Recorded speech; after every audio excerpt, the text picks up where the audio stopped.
Greetings and salutations, YouTubers. This is Zillofan85, back today with my latest video, my latest figure review. Today we're going to go ahead and take a look at my NECA King Kong figure. Definitely was looking forward to getting around to this guy, and I think it's pretty much perfect, being that Kong has just as of, the recording of this video just a few days ago, March 2nd, has celebrated his 90th anniversary. So, oh yes, so the 90th anniversary of the original King Kong film from 1933. Like I said, so March 2nd was that date. We're just a few days past that as of now. So again, like I said, I thought that that would be the perfect time to go ahead and do this review. So this particular incarnation of the NECA, because they have several variants of Kong. This is the what they call the concrete jungle version. So you'll see with the accessories and whatnot, what that entails.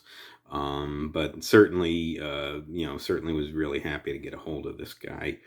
I did think about getting the, the Skull Island variant of this figure, which comes with like a little, technically it's a skull crawler, the original version of the skull crawler, and also pterodactyl and like a log and stuff. I was tempted on that, but I decided to, go ahead and get the concrete jungle variant. So, but we'll of course jump into all that here.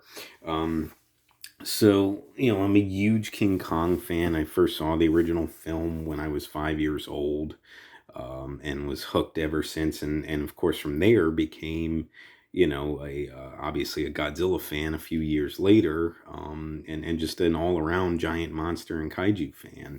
And like I said, I really have King Kong to thank for it, because that was what really sparked my interest and made me, just such a huge fan from there. So certainly a lot of personal, sentiment, a lot of nostalgic feelings for Kong. So, and he's basically my second favorite, giant monster kaiju of all time, right behind Godzilla. So, very, very awesome.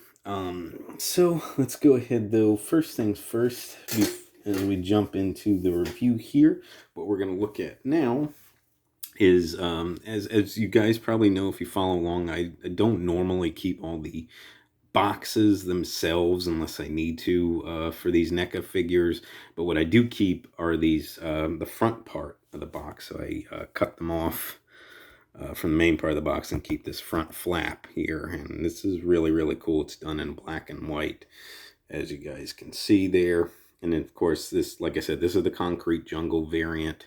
So it's got him with that scene in New York, from, what's supposed to be the top of the Empire State Building.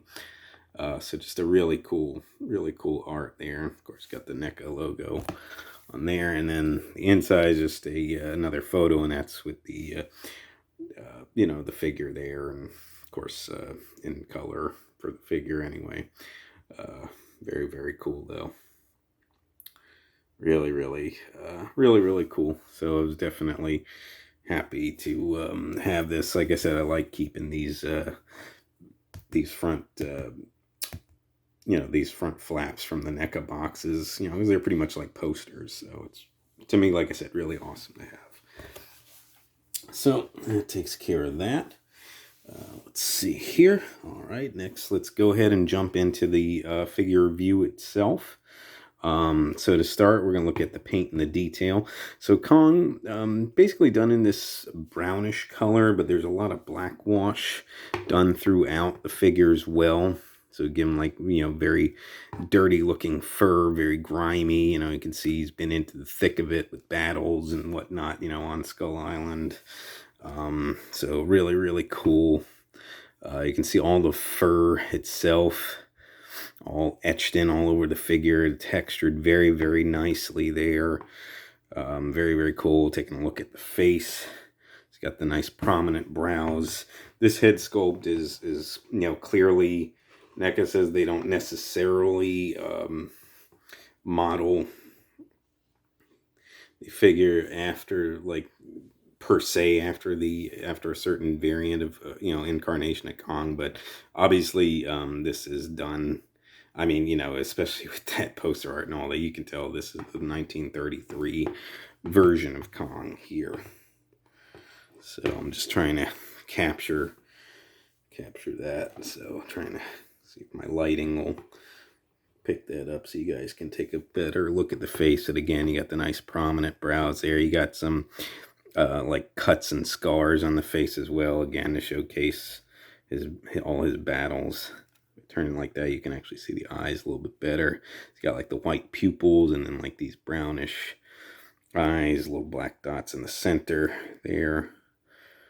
Hopefully it's picking it up somewhat there. Got the nostrils done there, and of course the mouth. You got like these larger teeth in the front there. And then, of course, the other teeth all in this sort of creamish bone color there.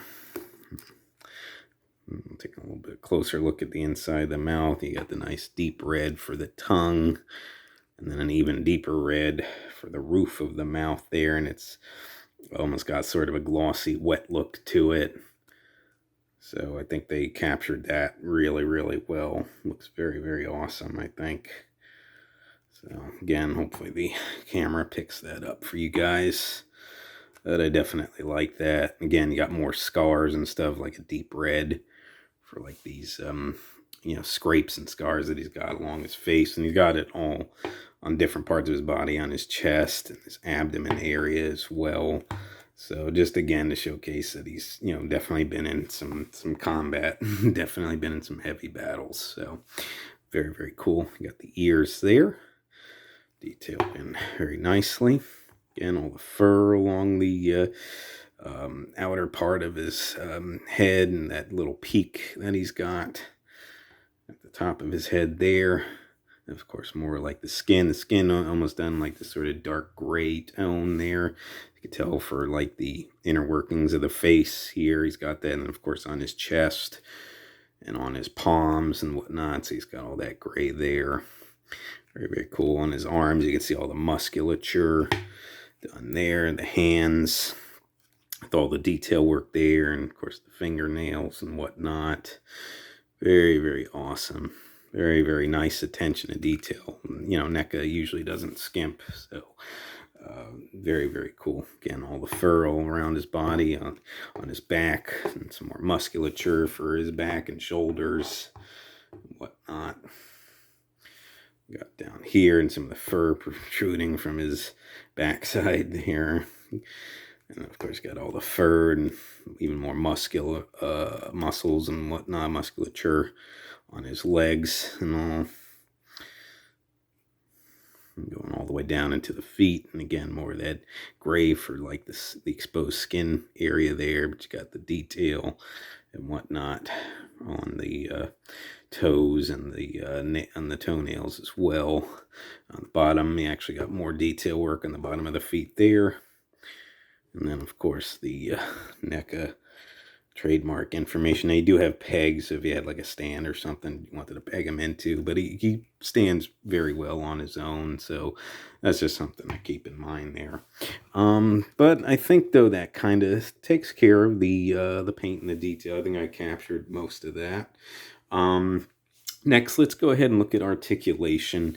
He may be a little bit stiff out of the box, if that's the case, because, you know, a lot of these NECA figures, that does happen. So you can use it, you know, either put him in a, you know, a little hot water bath, or probably better recommended to use a, you know, a blow dryer and heat up the joints so that they can move a little bit more freely. But once you do get him going, he does have a nice range of articulation. So the head here is on a ball joint. So you can get some different poses out of that. He can turn different ways. He can tilt his head, so you can get a bit of attitude there. Of course, he can look up like about that far. And he can look down about that far as well. And if you do spin, of course, you can spin the head all the way around. Again, it rotates pretty freely on that ball joint. And one thing I really, really like, you know, you don't usually see this on a King Kong figure, but you actually do have an articulated jaw. This is fantastic. I really, really appreciate this. So you can It's got a hinge on it, so you can open it about that wide, and of course it will pretty much close fully, or at least as much as the teeth allow. So you can close it like that, and of course open it however you like to pose it. So pretty decent range. You have a effectively a hinge here for the where the arms meet the shoulders, so you can go out and get a decent T-pose. Again, you know, it can be a little bit stiff, but you can still work with it though. Of course, the arms come in, they can go up, and of course rotate all the way around if you want. So pretty decent range of articulation there. And then of course you do have a bicep cut here, so you guys can see those joints, and you can get extended range of motion as you can turn them in and out like that. And same thing with the other side. This side's a little bit stiffer, but you can still turn it. You can get as much as the sculpt will allow anyways as well, so just something to keep in mind.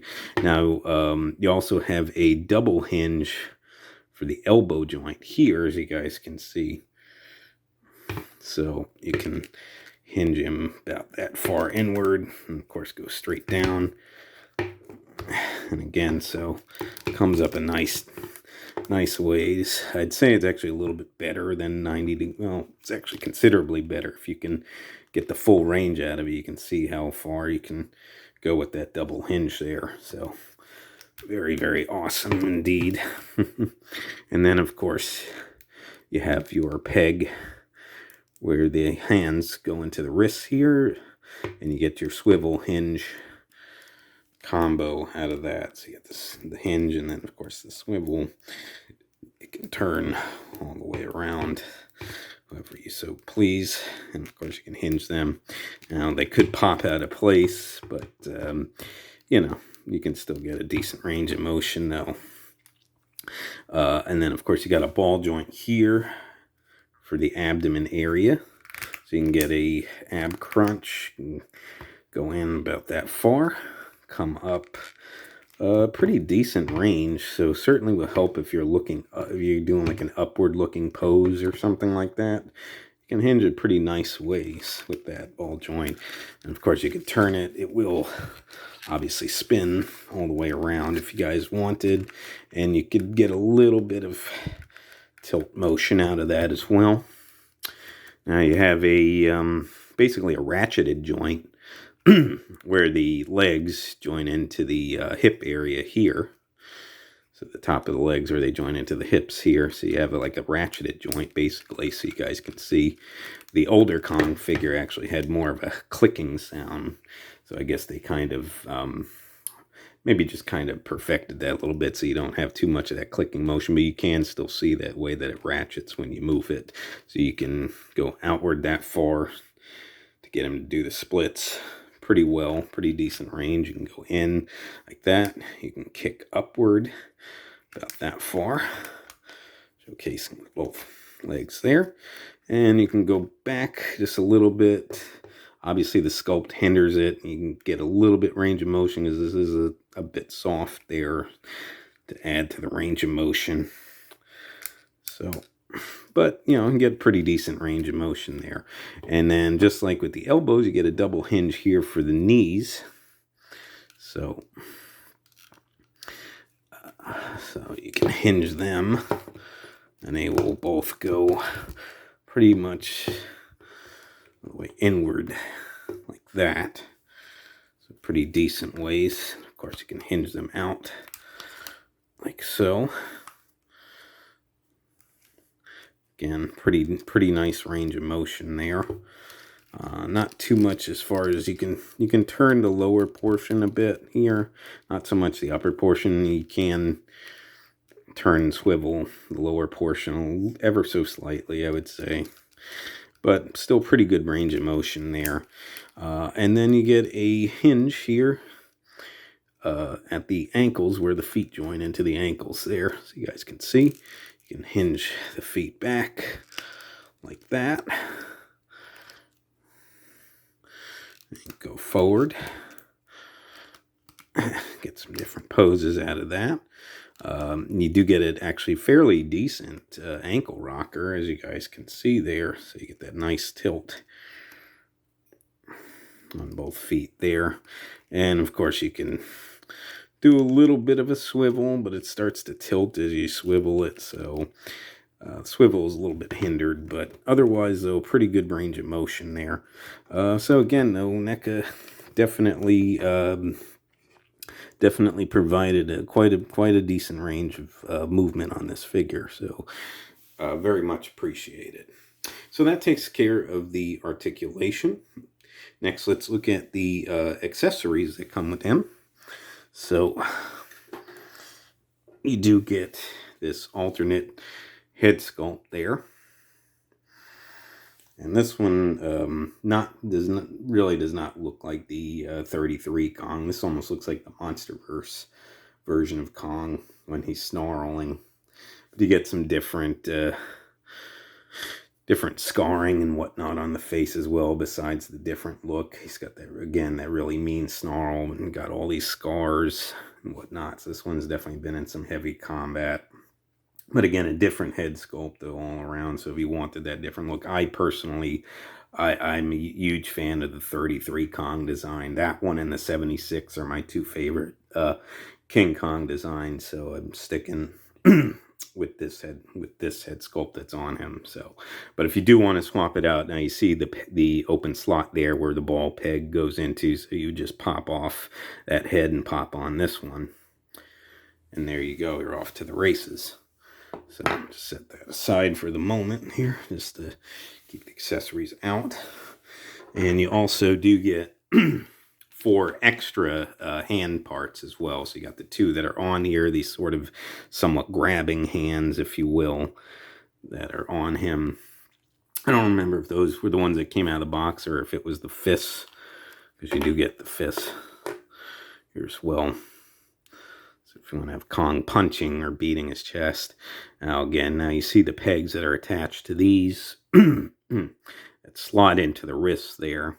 So you'd pop those off and you could pop on these here as well. And then of course you got these hands which are used to, which are splayed out like that. And these, from what I understand, basically like if you want to have him on all fours, you can, bend the knees. I'm not really going to fully do it, but you can, change his stance, whatever, to make him so that he's on all fours, and you can have the splayed hands out for him walking on all fours. So that's pretty much what those are for. Again, all the same detail and texture work and paint scheme on all the hands, so all done very well. So setting those aside. And I like the somewhat grabbing hands. So that's why those are the ones that I'm keeping on there. So now you also get these shackles here, just done this nice doled out silver color there. It's plastic, so there's no metal chain there, but they look pretty good though nonetheless, as you guys can see that. And these, to put them on the wrist, now you do have to pop the hand off there, so I'll showcase for one of them, and then just pop it back in just like that. So very, very awesome. And then probably the main attraction of these accessories, and certainly one of the big reasons besides that front flap cover, which I really appreciate with him on the Empire State Building, but the main accessory piece I would say is the airplane, which is really, really cool. And you even have the pilot and the gunman there, and he's got the Gatling gun on the back of the plane, so you guys can see that. It's a nice attention to detail there. I do not believe that these turn at all, unfortunately. So they're kind of in that pose, but still pretty cool nonetheless. And then of course you got the propeller, and the propeller does turn, so just spins freely. And it's nice detail work to make it look like it's spinning. So very, very cool. And again, sort of grayish silver color done for the plane, and then sort of like this doled out cream color for like the wings and the tail part of the plane as well. Of course, you got the wheels here again with that like a gray on the border for the rubber part in there, and then more like that dulled out silver for the inside wheels there. Some nice detail work done for the plane as well. You guys can see all the lines and grooves and the pattern work done. So very, very cool. Very, very awesome. And yes, he will hold the plane. Some people say you can have him grabbing like that. I don't know that I would try to mess with it, but what I like to do is just kind of slot it onto the wing so you can have him holding the plane by the wing like so. You just got to kind of work with it a bit. But he'll hold it pretty well, as you guys can see there. So, just nothing too crazy here, just kind of showcasing real quick, but very, very awesome nonetheless. Go ahead and take the shackle back off of him there. And pop on there. And it's, like I said, it's pretty easy to swap the parts out. So however you want to display it. Like I said, I'm just not going to do every single one, you know, just trying not to make this video too terribly long, but but that's pretty much it for the accessories. Still pretty cool nonetheless. Get a pretty decent amount there. And put all these off to the side here.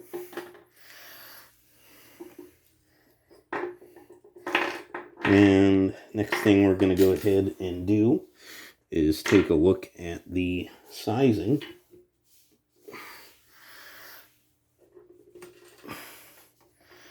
So here is my ruler as I usually use, so you guys can see. Kong, trying to make sure that he doesn't fall over here. He usually stands pretty well, so all right. So I'll move the camera in just a bit. So they kind of say that he's supposed to be like in the 8-inch range. To me, he's a little bit shy of 8 inches, kind of looking at the ruler. He's more like about 7.5 inches tall. So, I mean, not really going to scale in with your Godzilla figures for the most part, because he's a little too big. So he's kind of his own thing, but I think that's what NECA was kind of doing anyways, just kind of making their own thing here as far as Kong and the scaling goes. But just for a size comparison, though, I do have my older vintage Bandai King Kong. Now, this, of course, is based off of the 1962 incarnation of Kong. So, you guys could see them standing next to each other there.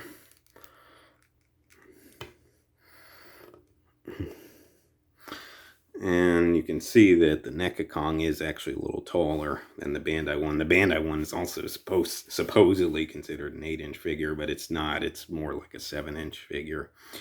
Because you can see the NECA one does actually stand a little bit taller. Again, just kind of bringing the camera in slightly. But still pretty cool nonetheless. And just, you know, you want to add different variations of Kong to have for your collection. So very, very cool. So putting that guy aside there. And otherwise, as far as pricing goes, this is still, from what I've seen, still fairly readily available online. You can get it on eBay, you can get it on Amazon, as well as other places. Depending which variation of Kong that you wanted to try and get. The price does vary a little bit, but I've normally seen the NECA King Kong figures go anywhere from $20 to about $40. So it just depends on you know, which version you're going to get. This one, the Concrete Jungle one, I've seen more in like that $30 to $40 range. So, you know, again, it depends though too where you get it from. But otherwise, though, you know, still fairly affordable. I think NECA really knocked it out of the park, did a fantastic job with their King Kong. And, you know, so if you guys are in the market, if you're a fan, I definitely say you can't go wrong with picking this figure up. So, Otherwise, I think that about covers it for the video, though, folks. I do, again, want to wish King Kong a happy 90th anniversary. Super awesome. Just amazing to think in 10 years we're going to be celebrating the 100th anniversary of the original King Kong. Just an amazing thought. But yeah, very, very awesome nonetheless. Again, very happy to have gotten this review out of the way. But I do want to thank you guys so much for watching. If you would like to subscribe, please feel free to do so. If you would like to like and or comment on any of my videos, please feel free to do so as well. And just remember, until next time, ladies and gentlemen, you be good to yourselves, and sayonara.